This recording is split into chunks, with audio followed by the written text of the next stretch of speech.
बारामतीमध्ये fake मतदानाचा शरद पवार यांच्या राष्ट्रवादीचा आरोप। योगेंद्र पवार यांच्या मातोश्री शर्मिला पवार यांचा अजितदादांच्या कार्यकर्त्यांनी धमकावल्याचाही दावा। पोलिसात तक्रार करणार। महाराष्ट्राचा कौल कोणाला? आज विधानसभा निवडणुकीसाठी मतदान। 288 जागांवर महायुती महाविकास आघाडीसह 16 छोटे मोठे पक्ष आणि 4136 उमेदवारांचं भवितव्य मतपेटीत बंद होणार। दिग्गजांची प्रतिष्ठा पणाला।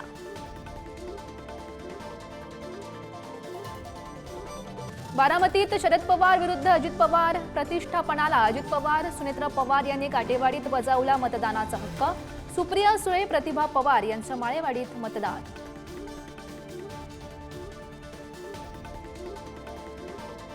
मतदानाच्या दिवशी उमेदवारांचं देवदर्शन। अमित ठाकरे सदा सरवणकर यांनी सिद्धिविनायकांचं घेतलं दर्शन, तर शायना एनसी बावनकुळे महेश सावंत यांनीही मंदिरात जाऊन घेतले आशीर्वाद।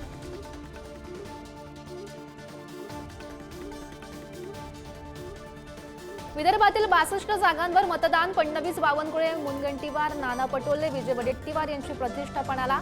दिग्गज नेते बजावतायत मतदानाचा हक्क।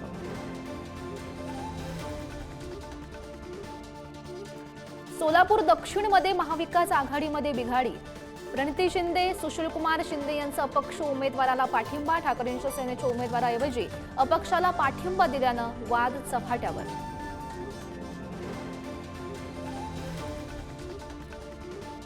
अभिनेते क्रिकेटर्सही मतदानासाठी बाहेर। रितेश देशमुख सचिन तेंडुलकर अक्षय कुमार राजकुमार राव यांच्यासह फरहान अख्तरनं केलं मतदान। प्रशांत दामले यांनीही बजावला मतदानाचा हक्क। नाशिकच्या नांदगावमध्ये कार्यकर्त्यांमध्ये जोरदार राडा। कांदे भुजबळ समर्थक भिडले। मतदारांना डांबून ठेवल्याचा समीर भुजबळ यांचा आरोप। सुहास कांदे यांची समीर भुजबळांना थेट जीवे मारण्याची धमकी।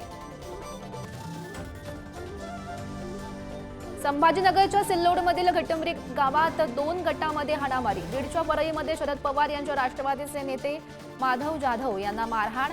धुळ्यातही भाजपा वंचितच्या कार्यकर्त्यांमध्ये वाद।